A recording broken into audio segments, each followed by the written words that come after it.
এই যে বাংলাদেশি চাচা দাদা, ভালো আছেন? আসলে আমাদের পুজো শুরু হয়েছে তো, তাই ভাবলুম আপনার সাথে তো আমার মাখো সম্পর্ক, ভাবলুম যে চাচা দাদাকে নিমন্ত্রণ করে আছি, বুঝতে পারলেন কিনা? কোষ কি দাঁড়াই তোদের পুজিয়ে মনে তো মনে হয় তাহলে ভালো ভালো মেলা খাওয়া আছে, কিন্তু দাঁড়া সমস্যা কি বাংলাদেশে আমার মেলা কাজ পড়ে রয়েছে, তোদের পুজিতে যাবে পারতেছি না। তবে তোদের পূজার শুভেচ্ছা রইলো। আপনার শুভেচ্ছা ধুয়ে ধুয়ে পানি খান, তার চেয়ে ভালো হয় আপনি আমাদের পুজোতে আসুন, লাড়ু চেটে মুড়ি খেয়ে যাবেন আর কিছু টাকা দিয়ে যান, এতে আপনারই লাভ হবে, বুঝতে পারলেন কিনা? টাকা পয়সার ব্যাপার সে নাই দেওয়া যাবে না, কিন্তু আমি যাবে পারবেন না, তাও শুভেচ্ছা রইলো। এ দাদা, এত শুভেচ্ছা শুভেচ্ছা করতেছেন কেন? আসলে একটু ঝামেলা আছে, তোর পুজিয়ে থাকতে পারতেছি না, তোর পুজিয়ে আর শুভেচ্ছা রইলো।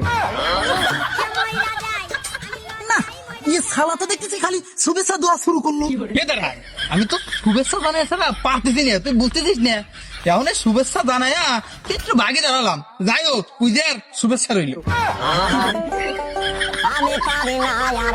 হে মাস্টার দাদা, এই দিক তো আসুন তো, এ চাচা দাদার আমরা পুজোতে দাওয়াত দিলুম, এ চাচা দাদা খালি শুভেচ্ছা শুভেচ্ছা আমার হচ্ছে, আমাদের সাথে থাকতেই চাচ্ছে না। এ দাঁড়াই তুই হয়তো বিষয়টা বুঝতেছিস না, চাচা সশরীরে তগরে শারদীয় অনুষ্ঠানে উপস্থিত না থাকে পারলে ওই যে শুভেচ্ছা জানাইছে না, শুভেচ্ছা জানাই নিয়া আর সশরীরে উপস্থিত থা ওই একই কথা। খালি চাচা না, খেয়াল করতেছি বড় বড় কিছু রাজনৈতিক ইসলামিক দলগুলোও এই পথে অবলম্বন করতেছে, সশরীরে যায় এত মনে করছে দোষের ভাগিদার হওয়া যায় না, বুঝছিস? টুক করে করছে কি শুভেচ্ছা রইলো, টুক করে শুভেচ্ছা জানায়া দোষটা কাটায় রাখতেছে, বুঝছিস? হ্যাঁ হ্যাঁ, শুভেচ্ছা জানানো আর সাথে থাকা এক জিনিস। ও অসুবিধা নেই দাদা, তাহলে আপনি শুভেচ্ছা আবার দিন।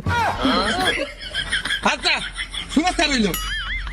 এদের আই কি আর কব, চাচা শুভেচ্ছা জানায়া সরাসরি আল্লাহর সাথে শিরক করলো, আর খালি চাচা তো না, তোর এই অনুষ্ঠানে ইসলামিক রাজনৈতিক দল আবার শরিয়া আইনে বিশ্বাসী না সেই রকম ইসলামিক রাজনৈতিক দলও তোদের এই অনুষ্ঠানে যায়া খালি শুভেচ্ছা তো না, সাথে উঠা বসা খাওয়া পেনা সবই করতেছে।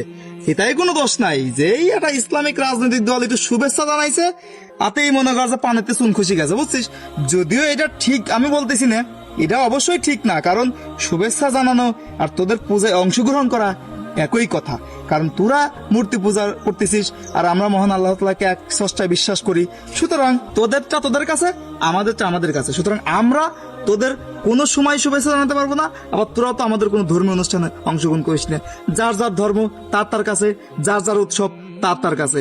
কিন্তু এই বিষয়টা রাজনৈতিক দলগুলো মানতে চাচ্ছে না, মনে করছে তারা সমস্ত মানুষের ভোটগুলো একখানে করার জন্য নিজের ইমানটাকেই শেষ করে দিচ্ছে, সেটা হোক ইসলামিক রাজনৈতিক দল আবার হোক ইসলামিক রাজনৈতিক দল। তারা এটাই বুঝতেছে না যে এই সামান্য ভুলের কারণে তারা সরাসরি মহান আল্লাহ তাআলার সাথে শিরক করে ফেলাচ্ছে, যেখানে মহান আল্লাহ তাআলা সূরা নিসার 48 নম্বর আয়াতে বলে দিছে যে আমি চাইলে যাকে খুশি তাকে যে কোনো গুনাহ ক্ষমা করে দেব, কিন্তু শিরকের গুনাহ কখনোই ক্ষমা করব না।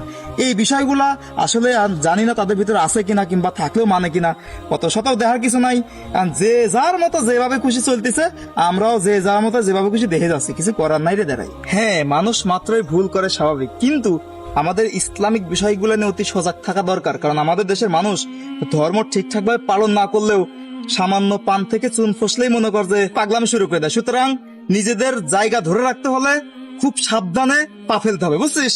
বুঝলুম দাদা, বুঝলুম। এই অনুষ্ঠানে দাওয়াত দিতে এসে আমি জ্ঞান শূন্যতা হয়ে গেলুম। যাই হোক দাদা, আমি এখন আসি, শুভেচ্ছা রইল।